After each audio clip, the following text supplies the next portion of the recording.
له الأسماء الحسنى يسبح له ما في السماوات والأرض۔ قرآن مجید میں ایک آیت کریمہ ہے سورۃ الزمر میں، بہت معروف آیت کریمہ۔ ایک کافر کو جب موت آتی ہے نصر اللہ السلامہ، تو وہ یہ کہتا ہے کہ ان تقول نفس یا حسرۃ علی ما فرطت فی جنب اللہ وَإِن كُنتُ لَمِنَ السَّاخِرِينَ۔ تو فی جنب اللہ کی کیا معنی ہے؟ کیا جنب اللہ رب العالمین کی صفت ہے یا وہ اللہ کی صفت نہیں ہے؟ اس بارے میں ہم پڑھیں گے آج انشاءاللہ۔ بسم اللہ الرحمن الرحیم، الحمد للہ رب العالمین وبہ نستعین وصلی اللہ وسلم علی سید الانبیاء والمرسلین وعلی آلہ واصحابہ اجمعین ومن تبعہم بإحسان الی یوم الدین، اما بعد۔ اسماء و صفات سے متعلق آج کا جو درس ہے وہ ایک اہم درس ہے، کیونکہ اللہ رب العالمین کی صفات سے متعلق ہم نے شروع دن سے کہا ہے کہ اللہ رب العالمین سے متعلق جو اس کے اسماء حسنہ ہیں، اس کی جو صفات ہیں یا اس کے جو افعال سے متعلق بات ہے، یہ نص سے ثابت ہونا ضروری ہے۔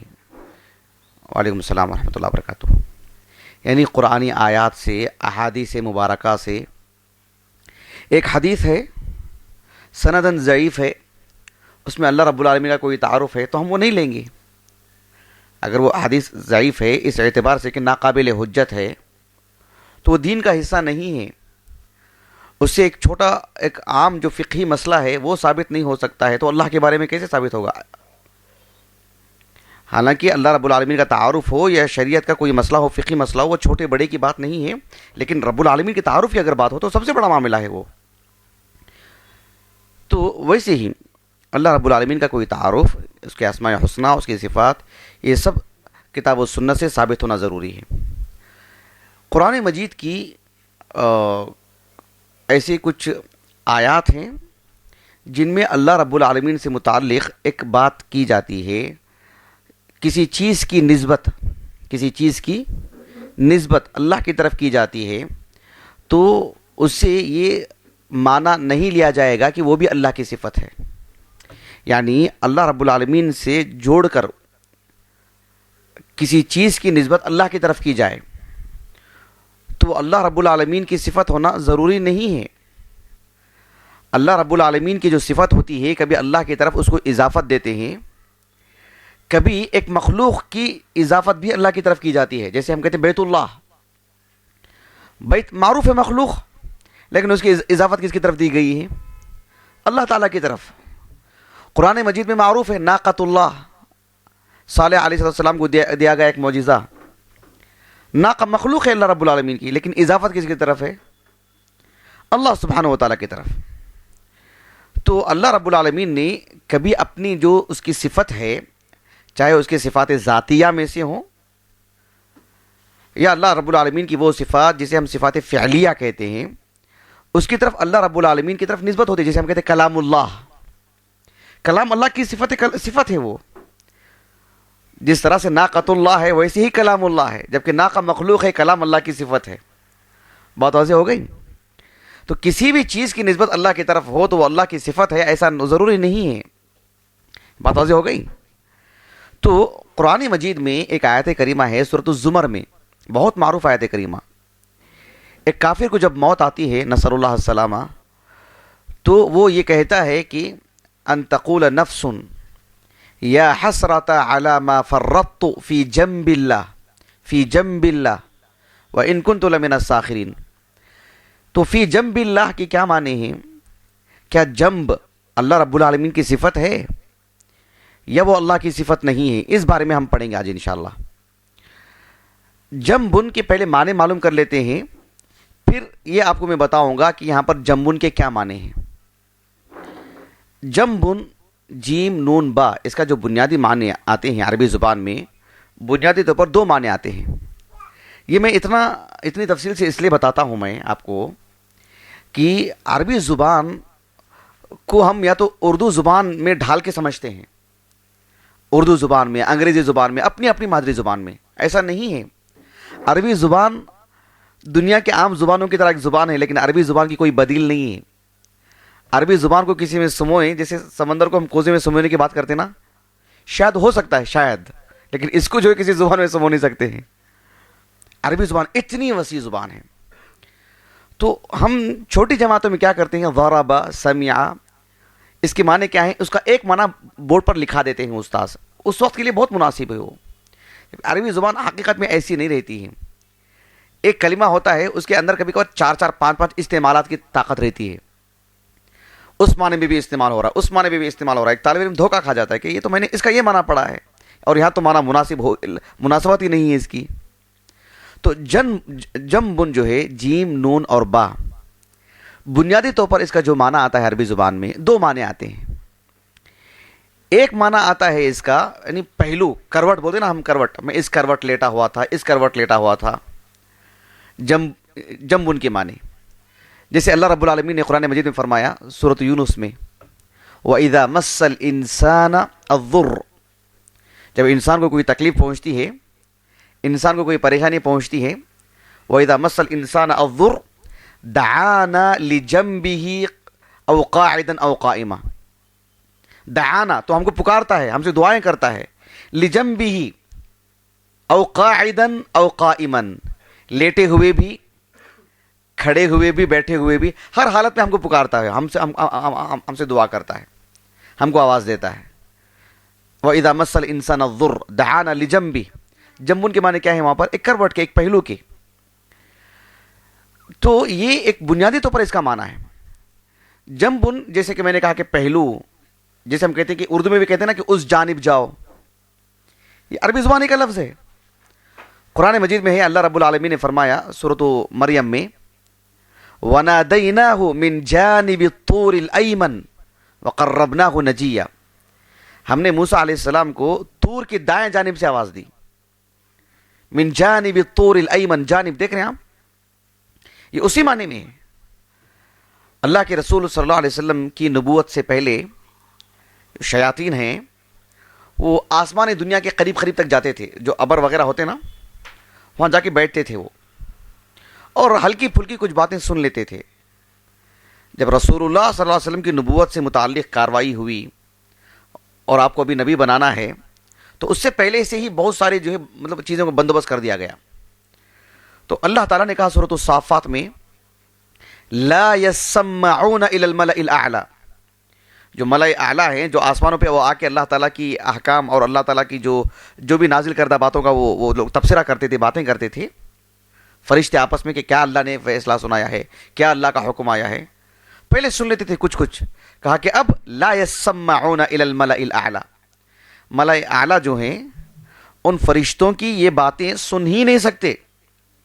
اب تو صورتحال ایسی ہے، وَيُقْذَفُونَ مِن كُلِّ جانب، اور تو ہر جانب سے اب ان پر شعلہ جو پھینکا جا رہا ہے، ہر جانب سے آگ کا شعلہ پھینکا جا رہا ہے ان کے اوپر، من کل جانب۔ دیکھ رہے ہیں ہم جانب کا معنی کیسے ہے؟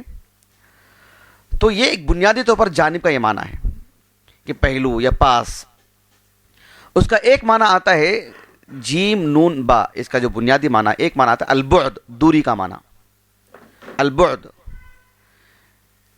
تو عربی زبان میں ایک شخص جو مطلب اپنی بیوی سے وہ ہم بستری کیا ہو یا اسے احتلام ہوا ہو، اس کو کہتے ہیں جنوبی، کہتے ہیں نا۔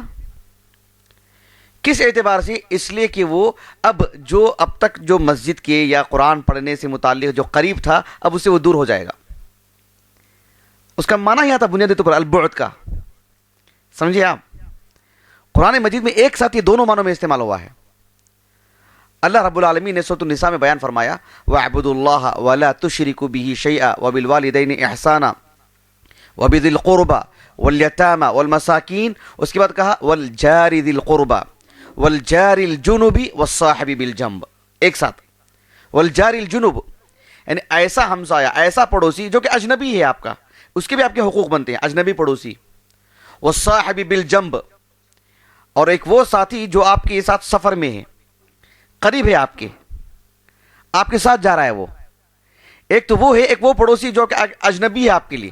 تو پہلے میں بعد کا معنی آ رہا، دوری کا معنی آ رہا، دیکھ رہے ہیں آپ، والجار الجنوب، اجنبی کے معنی میں، اجنبی کون ہے؟ جو آپ کے لیے دور ہے، جو آپ کے قریب نہیں ہے.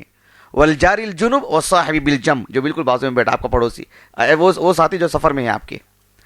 تو لفظ ایک ساتھ استعمال ہوا ہے اور اپنے دونوں معنوں میں. یہاں پر اس معنی میں جو پہلو، اور اپنے قریبی کے معنی میں، ایک بعد دور کے معنی میں. بات واضح ہوگی آپ کو؟ تو یہ اس کا بنیادی معنی ہے. ابھی جیسے کہ میں نے کہا کہ بنیادی طور پر جو پہلا معنی آتا ہے اسی سے ہم اردو میں کہتے ہیں نا جناب، اسی سے وہ لفظ بنا ہے. تو پہلا جو معنی ہے جو ہم کہتے ہیں نا پہلو، قریبی، اس معنی میں. تو پھر جیم نون با جنبن، جنبن کا یہ بھی معنی آتا ہے کہ کسی کے حق میں، کسی کے بارے میں، کسی کا جو حق ہے یا کسی سے متعلق، یہ معنی بھی اس کے اندر آتا ہے. جیسے ہم کہتے ہیں فی جنبی فلان، یعنی ان کے حق میں انہوں نے ایسا کر دیا. بتاتے ہو گیا آپ کو؟ یہ اسلوب ہے یہ عربی زبان کا، اس کو ہم اسی اعتبار سے سمجھنا پڑے گا. فی جنب اللہ یعنی اللہ کے حق میں، اللہ کے بارے میں، اللہ کے معاملے میں. فی جنب اللہ اللہ کے حق سے متعلق، فی جنب اللہ اللہ کی اطاعت سے متعلق، فی جنب اللہ اللہ کی قربت حاصل کرنے سے متعلق. سمجھے نا؟ یہ معنی ہے اس کا. تو جنبن اللہ کی صفت نہیں ہے. تو یہ جو حصہ ہے، ایک جسم کا ایک حصہ ہے نا، یہ اس کو عربی زبان میں جنبن کہتے ہیں، جو ہمارا پہلو ہے. اللہ رب العالمین کے لیے عین، آنکھ ثابت ہے. اللہ رب العالمین کے لیے اصبع، انگلی ثابت ہے. اللہ رب العالمین کے لیے یدن، ہاتھ ثابت ہے. اس کو ہم جسم کا ایک حصہ ایسا نہیں کہیں گے اللہ کے لیے. ہم کو کیا پتا اللہ رب العالمین کے لیے جسم ہے نہیں، ہم کو تو خبر نہیں دی گئی نا. نقطہ واضح ہو رہا آپ کو؟ اللہ کے لیے اتنا کہیں گے، اللہ کے لیے آنکھ ثابت ہے، ہاں اتنا ہی. اس کے ذریعے ہم پیشانی، آنکھ کا ایک حصہ ایسا ہم ثابت کریں گے. یہاں گال ہیں، پھر ناک ہے، پھر جو آنکھ ہے، ایسے یہ سب پوری تصویر بنائیں گے نہیں. اللہ کے لیے کان ثابت ہے نہیں ہے، ہم نفی بھی نہیں کریں گے اور اس بات بھی نہیں کریں گے. ہم کو کوئی خبر ہی نہیں ہے. ہم کو اللہ سبحانہ و تعالیٰ سے متعلق جو بات کہی گئی ہے ہم اتنی ہی بات کہیں گے. اللہ سبحانہ و تعالیٰ کے لیے حقون، کمر کا بھی لفظ آتا ہے، صحیح مسلم کی حدیث ہے. تو ہم وہ ثابت کریں گے، اس کے ذریعے سے ایک دھڑ ثابت کریں گے؟ نعوذ باللہ، بالکل نہیں. یا ان سارے صفات کو ثابت کرنے سے جسم لازم آتا ہے؟ بالکل بھی نہیں. ہم اس کے مکلف بھی نہیں ہیں.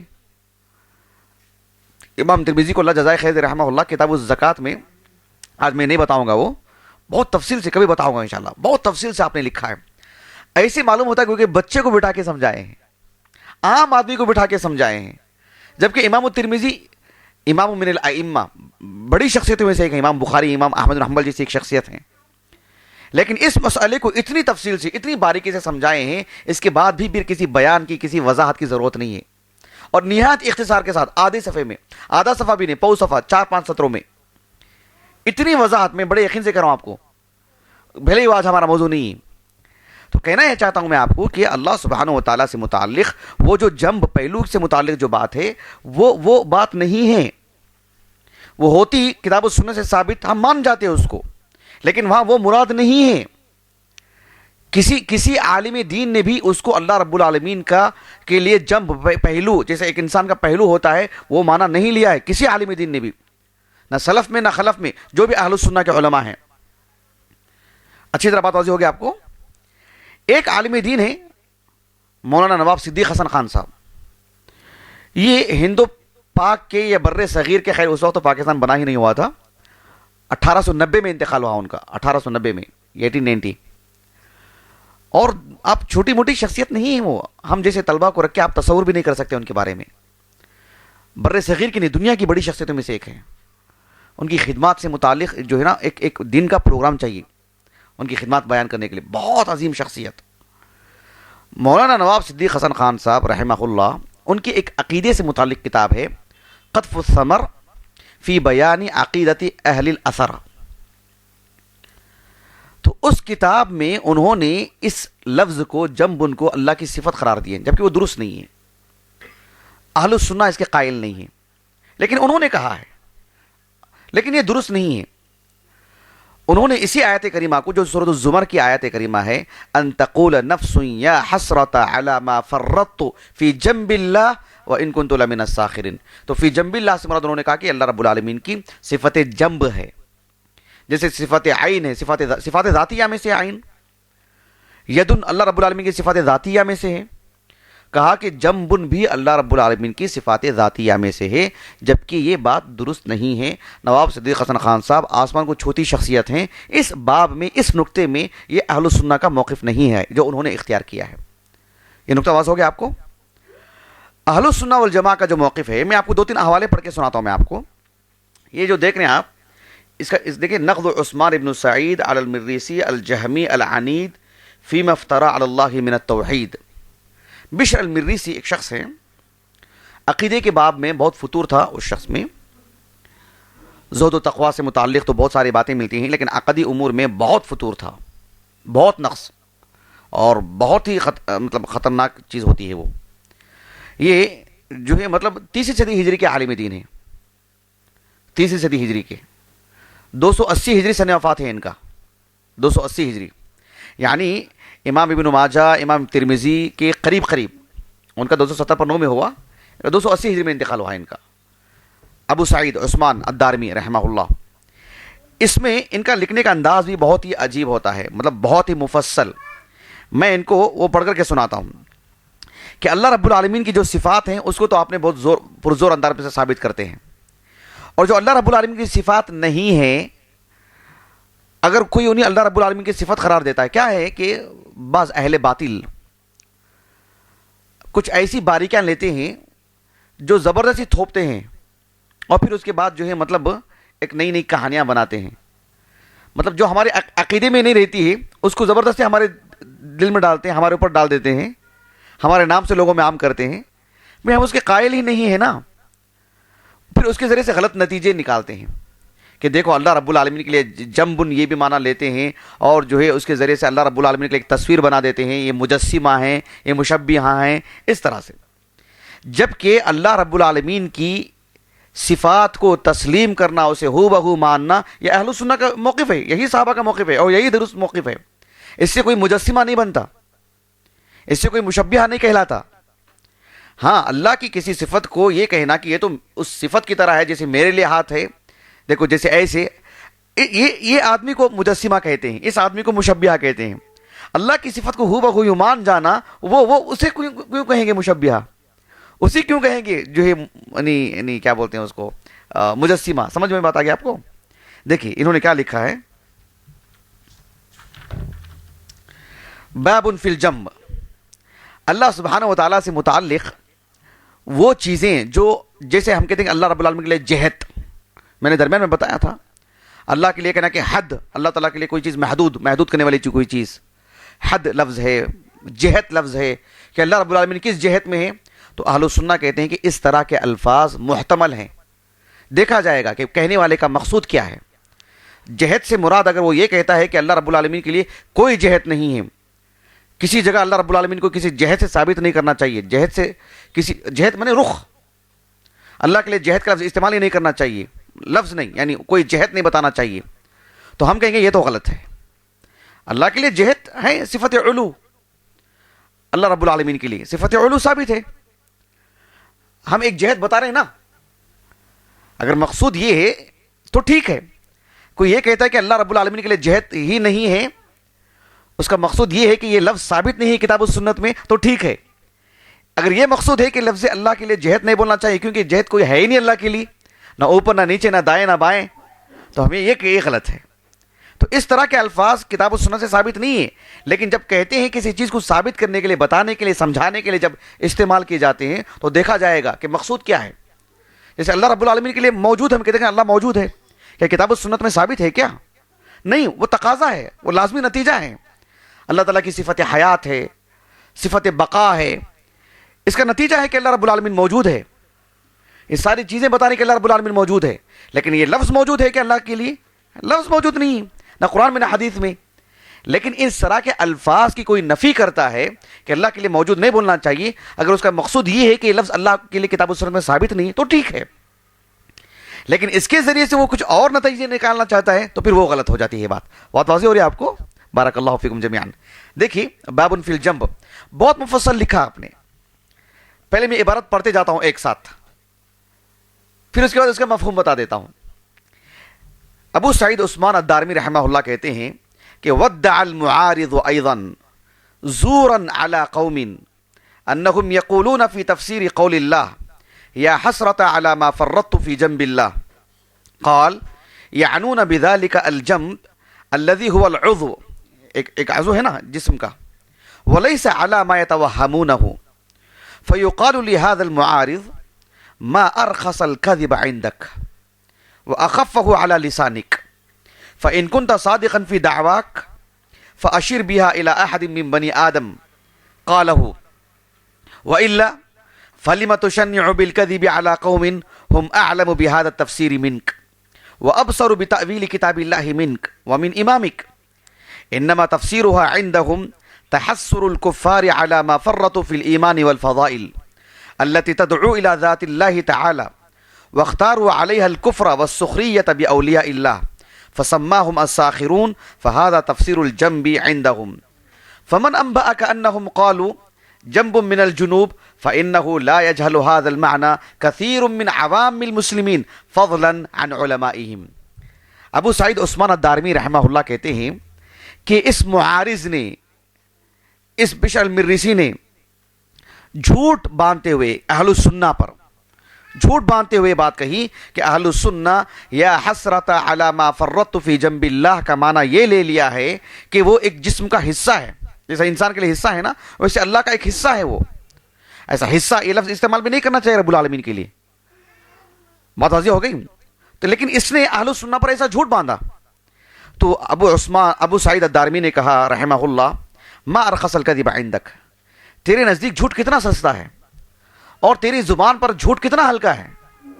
یعنی تو اگر اپنی بات میں سچا ہے تو بنی آدم میں سے کسی ایک نے بھی، انبیاء اور ان پر جو لوگ ایمان لے کر کے آئے، جو بھی السابقون ہیں یا اللہ کے رسول کے صحابہ صلی اللہ علیہ وسلم، ان میں سے کسی ایک نے بھی یہ بات کہی ہو کہ فی جنب اللہ سے مراد اللہ رب العالمین کا جیسے انسان کے لیے ایک حصہ ہے، جیسے اللہ کے لیے عین ہے، اللہ کے لیے ید ہے، کیا ویسا اگر معاملہ ہو کسی ایک نے بھی کہا ہو تو مجھے بتا دو.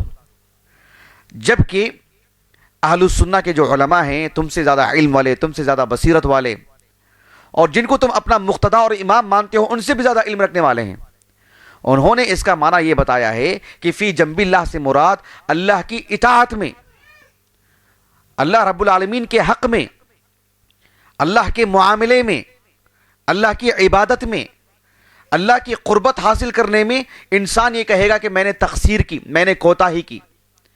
یا حسرتا یعنی ہے میری بربادی، افسوس، علی ما فرطت جو میں نے تقصیر کی نا، جو میں نے کوتاہی کی نا، جو میں نے کمی کی نا، کس میں؟ فی جنب اللہ، ای فی امر اللہ، فی طاعت اللہ، فی طاعت اللہ کے معنی میں اللہ کی اطاعت میں. یہی معنی لیا ہے اہل السنہ کے سبھی علماء نے. جنب اللہ رب العالمین کی صفت نہیں ہے، صفت ذاتی میں شمار نہیں ہوتی ہے وہ. اگر عربی زبان کی بات کرتے ہیں، عربی زبان کی، تو ابو سعید الدارمی نے کہا کہ عامت الناس بھی اس بات سے واقف ہیں کہ فی جنب اللہ اس اسلوب کا معنی کیا ہے. چھے جائے کہ علماء سے بات مخفی ہو، علماء سے بات چھپ جائے. یہ جو ابو جعفر الطبری ہیں رحمہ اللہ، امام المفسرین، تفسیر طبری ہے نا ان کی، جامع البیان فی تأویل عناء القرآن، میں نے یعنی براہ راست ان کی تفسیر کھول کے پڑھا ہوں میں، لیکن یہاں پر حاشی میں بھی لکھی ہوئی عبارت، وہ مجھے بڑی خوشی ہوئی. لیکن یہی عبارت انہوں نے اپنی تفسیر میں لکھی ہے. انہوں نے اس کا معنی یہ لکھا کہ فی جنب اللہ کا ایک کافر یہ کہے گا نسأل اللہ السلامہ کہ علی ما ضیعت من العمل بما امرنی اللہ بہ وقصرت فی الدنیا فی طاعت اللہ. ایک کافر کی جب موت آئے گی وہ کہے گا کہ یا حسرت ہے میری بربادی، یعنی افسوس ہے میری زندگی پر، حسرت کرے گا وہ کہ علی ما فرطت جو میں نے کوتاہی کی، جو میں نے کمی کی، فی طاعت اللہ یعنی جو مجھے اللہ کی عبادت کرنا چاہیے تھا، جو مجھے عمل کرنا چاہیے تھا، میں نے اس کو ضائع کر لیا، اس موقع کو میں نے. یہ معنی اس کا فی جنب اللہ کا، علی ما فرطت فی جنب اللہ کا. بات واضح ہو گیا آپ کو. شیخ الاسلام ابن تیمیہ رحمہ اللہ کی جو کتاب ہے، بات ایسی نہیں کہ یہاں ہمارے ساتھی بیٹھے ہیں اس لیے کہہ رہا ہوں، وہ نہ بھی ہوتے تو میں کہتا. یہ ہمارے شیخ نثار عمری ہیں بارک اللہ فی، انہوں نے ہی مجھے کتاب دلائی ہے، جزاہ اللہ خیرہ. میرا اپنا عام مزاج ہے، اللہ تعالیٰ باقی رکھے، اللہ ریاکاری سے بچائے، اللہ خلوص عطا فرمائے۔ محسنین کو اللہ کی توفیق، اس کے فضل و کرم سے میں بہت یاد رکھتا ہوں۔ تو انہوں نے ہمارے لیے کتابوں کے لیے بہت بھاگ دوڑ کی ہے، بہت مشقت برداشت کی ہے، بہت سہا ہے انہوں نے، اللہ ان کو بہترین اجر عطا فرمائے۔ تو یہ جو کتاب ہے اس سلسلے میں دیکھیے، یہ جو الجواب الصحیح، یہ جو کتاب ہے نا، سبحان اللہ، میں کیا بتاؤں آپ کو، یہ جو کتاب ہے نا الجواب الصحیح لمن بدل دین المسیح، نصارہ کے رد میں اتنی عمدہ کتاب ہے۔ ہمارے پاس ذہنوں میں چھوٹا سا تصور ہے، نصارہ کے رد میں بولیں گے تو ہم سمجھتے ہیں کہ جو ہے 2-3 پہلو ہوں گے جس پر گفتگو کی گئی ہوگی۔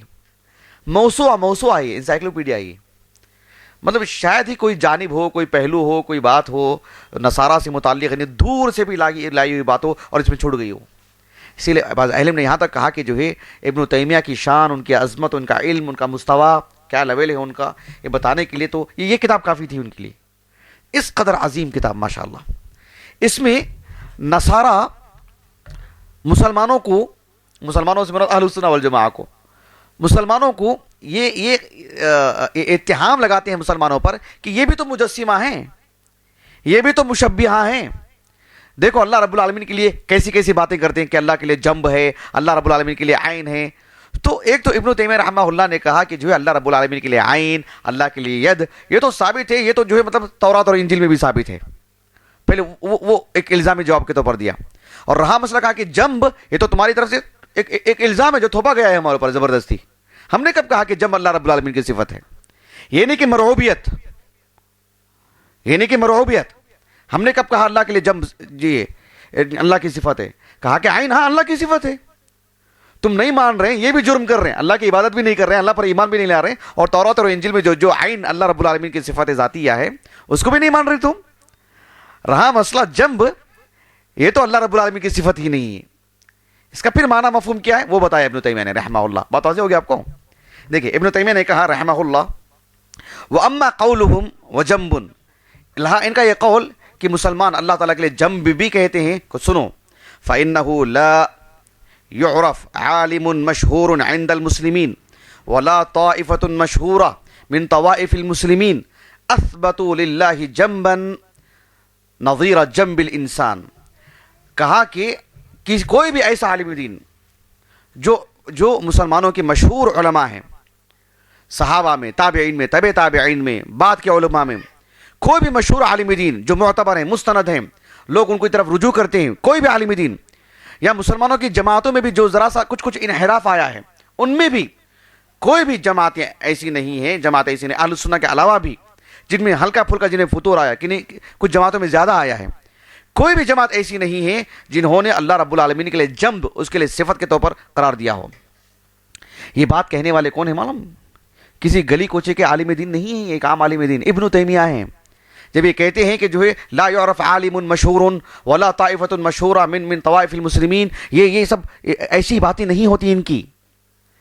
اتنے بڑے دعوے کہ کوئی بھی ایک عالم دین دکھا دو، ایک جماعت سے متعلق دکھا دو، یہ مطلب کوئی کچی باتیں نہیں، بڑے گہرے دراسے کے بعد، گہری نظر کے بعد، یعنی اس کے بعد پھر یہ بات آتی ہے تو بہت وزن رہتا ہے ان باتوں میں۔ بات واضح ہو گئی؟ کہا کہ کسی نے بھی یہ لفظ ثابت نہیں کیا اللہ کے لیے۔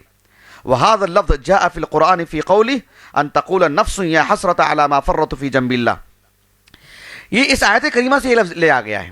اس کے بعد آپ نے کہا کہ فَلَيْسَ فِي مُجَرَّدِ الْإِضَافَةِ مَا يَسْتَلْزِمُ أَن يَكُونَ الْمُضَافُ إِلَى اللَّهِ صِفَةً لَهُ، یعنی کوئی بھی چیز اللہ کی طرف اضافت دے دی جائے، کسی بھی چیز کو اللہ کی طرف نسبت دے دی جائے تو وہ اللہ کی صفت ہوگی، ایسا نہیں ہے جیسے ہم کہتے ہیں کہ بیت اللہ، بیت مخلوق ہے، اللہ کی طرف اضافت دینے سے کیا تو وہ اللہ کی صفت ہو گئی۔ وہ ناقۃ اللہ، ناقہ کو اللہ کی طرف اضافت دے دی جائے تو کیا وہ اللہ کی صفت ہو گئی؟ بالکل ویسے ہی فی جنب اللہ، یعنی اللہ کے حق میں، اللہ کی اطاعت میں، اللہ کی عبادت میں، اللہ کے معاملے میں، یہ معاملہ اللہ کی شان میں، یہ چیز ہے کہ اس نے قصور کیا، یہ مقصود ہے، ایک عربی اسلوب ہے، وہ اللہ رب العالمین کی صفت نہیں ہے۔ یہ بات اچھی طرح واضح ہو جانی چاہیے۔ کبھی ایسا ہوتا ہے کہ کوئی چیز اللہ رب العالمین کی طرف اضافت بھی ہوتی ہے اور وہ اللہ رب العالمین کی صفت بھی ہوتی ہے، جیسے ہم کہتے ہیں علم اللہ، اللہ کا علم، کلام اللہ، اللہ کا کلام، ید اللہ، اللہ کا ہاتھ، تو وہ اللہ سبحانہ و تعالیٰ کی صفت ہے۔ بہرحال یہ کچھ اقوال ہیں جو میں نے آپ کو پڑھ کر کے سنائے ہیں. یہ بتانا مقصود ہے کہ اللہ سبحانہ و تعالیٰ کے حق میں جنبن یہ اس کی صفت نہیں ہے. اللہ جزائے خیر دے ابن الجوزی کو رحمہ اللہ، جانتے ابن الجوزی کو؟ ابو الفرج ابن الجوزی 597 ہجری سے وفات ہے ان کا. ان کی جو تفسیر ہے زاد المسیر، میرے پاس تو مجلد ہے وہ کافی ضخیم، اس میں اس آیت کریمہ سے متعلق آپ نے کہا کہ فی جنب اللہ کے معنی اہل علم جو بتاتے ہیں، ایک معنی فی طاعت اللہ، فی قرب اللہ، فی امر اللہ، فی حق اللہ، فی ذکر اللہ، یہ سب 5 معنی آپ نے بتائے ہیں. یہی مقصود ہے وہاں پر کہ یا حسرتا علی ما فرطت فی جنب اللہ، کہ اللہ کی اطاعت میں، اللہ کی بندگی میں میں نے زندگی میں جو قصور کیا ہے، میں نے عمل میں جو کوتاہی ہوئی ہے، اس کا اسے اس وقت افسوس ہوتا رہے گا. یہ مقصود، یہ معنی ہے اس کا. بات واضح ہو گیا آپ کو؟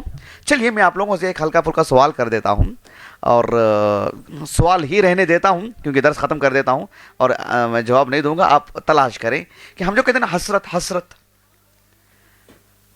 ایک انسان بہت حسرت کرے گا، ہم جو کہتے ہیں نا، کیا معنی حسرت کی بنیادی طور پر عربی زبان میں کوئی بتا سکتے ہیں؟